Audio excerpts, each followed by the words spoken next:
اور بلا نمود جامد طریقے سے کسی بھی طور پر 500 ہماگیر اور اختراعی آدمیوں کا مقابلہ نہیں کر سکتے تھے۔ اگر کسی نہ کسی موقع پر نیانڈرتھل آدمیوں کو شکست بھی دے دیتے تو وہ فوراً ہی اگلی بار پلٹ کر کسی نئی تکنیک اور لاہ عمل سے گھات لگا کر یقیناً نیانڈرتھل گروہوں کو دھول چٹوا دیتے ہوں گے۔ تاریخ اور حیاتیات، ہسٹری اینڈ بیالوجی۔ آدمی نے جو تصورات کی دنیا بسائی اس میں لاتعداد تصور اور کئی قسم کے آئیڈیاز تھے۔ ذہن کی تراشی، ان رنگا رنگ حقیقتوں کے انسان کے رویے اور طرز عمل پر بھی کئی رنگا رنگ نتائج مرتب ہوئے۔ ان خیالی حقیقتوں یعنی غیر حقیقتوں کے زندگی پر کئی قسم کے بہت ہی حقیقی اثرات پڑے اور انہی اثرات کی بنیاد پر تہذیبوں اور تمدنوں نے جنم لیا۔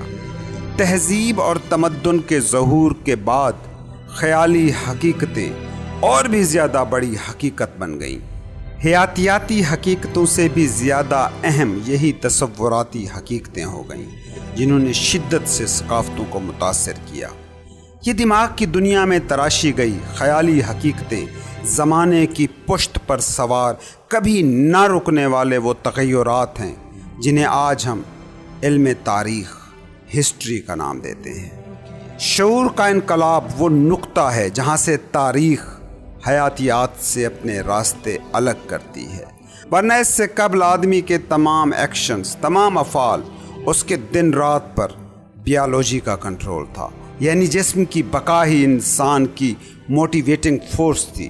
بیالوجی کے اس دور کو ہم سہولت کی خاطر قبل از تاریخ کا دور بھی کہہ سکتے ہیں، اگرچہ ذاتی طور پر قبل از تاریخ کی اصطلاح کے میں سخت خلاف ہوں، لیکن شعور کے انقلاب سے قبل کے دور کو آخر کوئی تو نام دیا جانا چاہیے، بس اسی مجبوری کے تحت میں یہ نام استعمال کر رہا ہوں۔